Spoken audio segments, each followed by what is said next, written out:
Flower design టాజల్స్ని ఏ విధంగా prepare చేసుకోవాలో అలాగే ఎలా స్టిచ్చింగ్ చేసుకోవాలో ఈ వీడియోలో చూపిస్తాను. దానికోసం నేను ఇలా చూడండి, సేమ్ కలర్ వచ్చేసి 2 పీసెస్ తీసుకున్నాను. ఒకటి వచ్చేసి డిఫరెంట్ కలర్లో తీసుకున్నాను. మొత్తం 3 పీసెస్ తీసుకున్నానండి. ఇవి వచ్చేసి నేను 4 ఇంచెస్ లెంత్ 4 ఇంచెస్ విడ్త్లో తీసుకున్నాను. చూడండి, తీసుకున్న ఈ 4 ఇంచెస్ క్లాత్ ఉంది కదా, డిఫరెంట్ కలర్ తీసుకోవాలి. ఈ డిఫరెంట్ కలర్ని ఇలా ఫోల్డ్ చేసుకొని కటింగ్ అనేది చేసుకోవాలి. మనం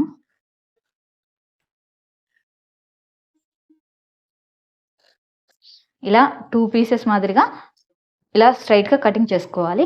అలాగే ఇంకొక కలర్ ఉంది కదా, ఈ కలర్ని కూడా తీసుకొని ఇలా మిడిల్ లెగ్ ఫోల్డ్ చేసుకొని ఇలా స్ట్రైట్గా కటింగ్ అనేది చేసుకోవాలి. ఈ క్లాత్ని తీసుకోవాలి. దీన్ని తీసుకొని ఇప్పుడు చూడండి, మనం ఇలా డిఫరెంట్ కలర్లో తీసుకున్నాం కదా, ఈ పీస్ని తీసుకొని దీని మీద ఇలా స్ట్రైట్గా పెట్టుకోవాలి. ఇలా పెట్టుకొని ఒక నీడిల్తో ఇలా సెట్ చేసుకోవాలి. అలాగే ఇంకొక పీస్ ఉంది కదా మనం తీసుకున్నది, ఈ పీస్ని కూడా సేమ్ ఇలా చూడండి, ఇలా స్ట్రైట్గా పెట్టుకున్నాం కదా, దీని మీద నుంచి వచ్చే విధంగా ఇలా పెట్టుకోవాలి. ఇలా పెట్టుకొని దీనికి ఒక నీడిల్ అనేది సెట్ చేసుకోవాలి.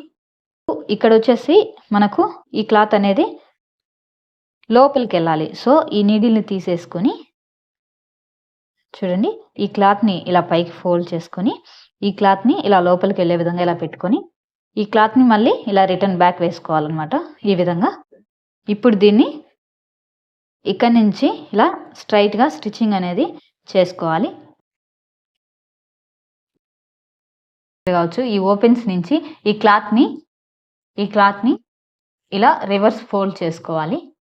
ఈ విధంగా రివర్స్ ఫోల్డింగ్ అనేది చేసుకోవాలి. ఈ స్పేస్ అనేది ఇలా ఎల్ షేప్లో ఇక్కడికి వచ్చి ఇలా స్టిచ్చింగ్ అనేది చేసుకోవాలి. ఈ విధంగా స్టిచ్చింగ్ చేసుకోవాలి. ఇప్పుడు ఈ క్లాత్ని ఇలా ఫోల్డ్ చేసుకోవాలి.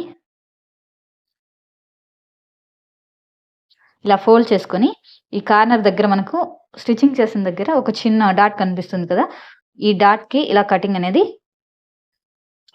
చేసుకోవాలి. ఇప్పుడు వచ్చేసి ఇక్కడి నుంచి ఒక 1/2 ఇంచ్ డిస్టెన్స్లో ఇలా క్రాస్గా స్టిచ్చింగ్ చేసుకోవాలి. అలాగే ఇటు సైడ్ నుంచి ఒక 1/2 ఇంచ్ డిస్టెన్స్లో ఇలా క్రాస్గా ఈ సెంటర్కి వచ్చే విధంగా స్టిచ్చింగ్ అనేది చేసుకోవాలి. 1 ఇంచ్ డిస్టెన్స్లో క్రాస్గా ఇక్కడికి స్టిచ్చింగ్ అనేది చేసుకోవాలి. ఈ విధంగా వస్తుంది. రివర్స్లో ఫోల్డ్ చేసుకుంటే ఈ విధంగా వస్తుంది. మనకు లోపల వచ్చేసి ఇలా వస్తుంది, బయట వచ్చేసి ఇలా 2 కలర్స్ కాబట్టి ఈ విధంగా వస్తుంది.